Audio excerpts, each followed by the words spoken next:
శుక్లాంబరధరం విష్ణుం శశివర్ణం చతుర్భుజం ప్రసన్నవదనం ధ్యాయేత్ సర్వవిఘ్నోపశాంతయే. శివ చతుర్దశి వ్రతం. నారదుడు ఈశ్వరుని ఇట్లడిగెను, భగవన్ భూతభవ్య ప్రభు, ఇంతవరకు మీరు చెప్పిన వాని వంటిది భుక్తిముక్తి ఫలములను ఇయ్యగలిగినది ఇంకను ఏదైనా వ్రతం ఉంటే దాన్ని నాకు తెలుపుము అనగా ఈశ్వరుడు అతనితో ఇట్లు చెప్పనారంభించెను. నారద, ఇదిగో ఈతడు వాంగ్మయమంతయు కడముట్ట చదివి దాని తత్వం నెరిగినవాడు. పురాణాలు వేదాలు అని రెండు విధములకు వాంగ్మయ విస్తారం నెరుగుటలోనూ తపశ్చర్యలోనూ నాతో సమానుడు. ఇతడు వృషభ రూపంలో కనబడుచున్న ధర్మమే కాని వేరు కాదు. ప్రమథగణం వారిలో శ్రేష్ఠుడు. ఈతని పేరు నంది. ఇక మీదట ఈతడే నీకు మహేశ్వర ధర్మాలు చెప్పగలడు అని పలికి ఈశ్వరుడు అచటిచే అప్పుడే అంతర్ధానం అందెను. నారదుడు వినగోరినవాడు అగుచూ నందికేశ్వరుని ఇట్లడిగెను, అయ్యా, శివుడు నిన్ను తనకు ప్రతినిధిగా నిలిపిన కదా, కావున నాకు మహేశ్వరమగు వ్రతమును ప్రతిపాదించుము అనగా నందికేశ్వరుడు అతనికి ఇట్లు చెప్పెను, బ్రాహ్మణ వినుము, మహేశ్వరమగు వ్రతం తెలిపెదను. అది శివ చతుర్దశి వ్రతమను పేరున త్రిలోకములందునూ ప్రసిద్ధము. మార్గశీర్ష శుక్ల త్రయోదశి నాడు దేవదేవేశడుగు ఈశ్వరుని నేను నిన్ను శరణుజొచ్చినాను. చతుర్దశి నాడు నిరాహారణయుండి మహేశ్వరుని సమభ్యర్చించి సువర్ణ వృషభంను దానం చేసి భుజింతును అని సంకల్పించి ఆనాడు ఒక పూట మాత్రమే భుజించి ఉండాలి. ఇట్లా నియమం ఏర్పరచుకొని ఆ రాత్రి నిద్రించి చతుర్దశి నాటి ఉదయాన్ని మేలుకొని స్నాన జపాదికం చేసుకుని తెల్ల కమలాలతో గంధమాల్యాన లేపనాలతో సహితుడగు శివుని పూజించాలి. తర్వాత బంగారు వృషభాన్ని, బంగారు కుంభమును, శుక్ల మాల్యాంబరములు, నానావిధ భక్ష్యములు, సద్యోజాతుడు దేవదేవుడు పినాక ధనుర్ధార్యగు పరమేశ్వరుడు ఈ వ్రతం చే ప్రీతుడగుగాక అను అర్థమిచ్చు మంత్రంతో గురునకు సమర్పించవలను.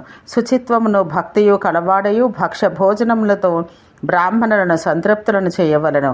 వృషదాజ్యము ఆహారంగా తీసుకుని ఉత్తరపు మొగమై నేలపై పడుకునాలి. పిమ్మట పూర్ణిమ నాడు బ్రాహ్మణులను పూజించి తాను భుజించి మౌనియే గడపాలి. ఇట్లే మరల కృష్ణ చతుర్దశి యందు ఇది అంతయూ చెయ్యాలి. ఇట్లు మార్గశీర్షం మొదలగు అన్ని మాసములందును 2 చతుర్దశులందును చేయిచూ పోవలను. ఈ విషయం ఆయా మాసములందు వేరుగా ఉండు అంశములను తెలిపెదను వినుము. అట్లే ఆహారం వరుసగా గోమూత్రం, గోమయం, క్షీరం, పెరుగు, నెయ్యి, కుశోదకం, పంచగవ్యం, బిల్వము, కర్పూరం, సాంబ్రాణి, యవ్వలు, నల్ల నవ్వులు, పూజకై పుష్పములు మార్గశీర్షాది మాసములందు వరుసగా మందార, మాలతి, ఇప్ప, తెల్లకలవ, ప్రేంకణం, అశోకములు, మల్లె, పాటలం, దాసాని అని ఎర్రని పువ్వు, జిల్లేడు, కడిమి, 100 రేకుల పద్మం, కలువ.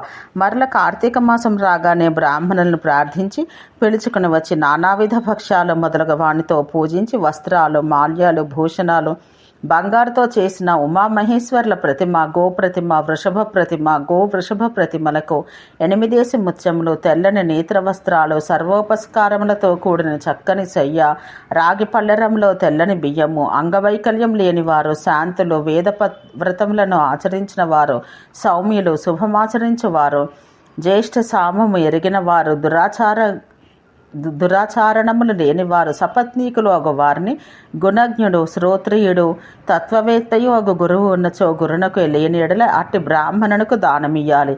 వేదోక్త విధానమున నీల వృషోత్సర్జనం చెయ్యాలి. విత్తసాక్ష్యం చెయ్యరాదు, చేస్తే దోషం పొందును. ఈ విధానాన శివ చతుర్దశి వ్రతం చేసిన వారు అశ్వమేధ సహస్ర ఫలం పొందుదురు. వారి తండ్రిలో సోదరులో తానో చేసినవైనను బ్రహ్మహత్యాది దోషములు ఏవైనా ఉంటే దానివల్ల ఇహలోక పరలోక పాప ఫలం లేవేవి ఉన్నవి అవి అన్నయూ నశించును.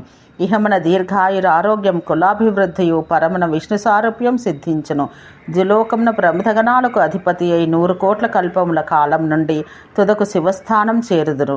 ఈ శివ చతుర్దశి వ్రతఫలమును చెప్పుటకు బృహస్పతికిని, బ్రహ్మకును, సిద్ధులకును, నాకును నోటియందు 10,000 కోట్ల నాలుకలను శక్తి చాలదు. ఏలాన ఆ ఫలం అనంతమైనది. ఈ శివ చతుర్దశి వ్రత విధానం సకల పాప విమోచనం కలిగించినది. దీన్ని స్మరించినను, పఠించినను, విమత్సరుడై విన్నను, వినిపించినను ఇంద్రత్వం సిద్ధించును. దీన్ని అమర యువతి కోటులు స్తుతించుదురు. సదా ఇట్టి ప్రశస్తమగుదాన్ని ఆచరించినచో కలుగు ఫలం ఇంత అని చెప్పయినేలా. స్త్రీ అయినను తన భర్తను కానీ, కుమారులను కానీ, తన ఇంటి పెద్దలను కానీ అడిగి వారి అనుమతి పొంది ఆచరించినను ఆమెను పరమేశ్వరుని అనుగ్రహానికి పాత్రురాలై పినాకపానీయగు ఆ మహానుభావుని పరమపదం పొందును.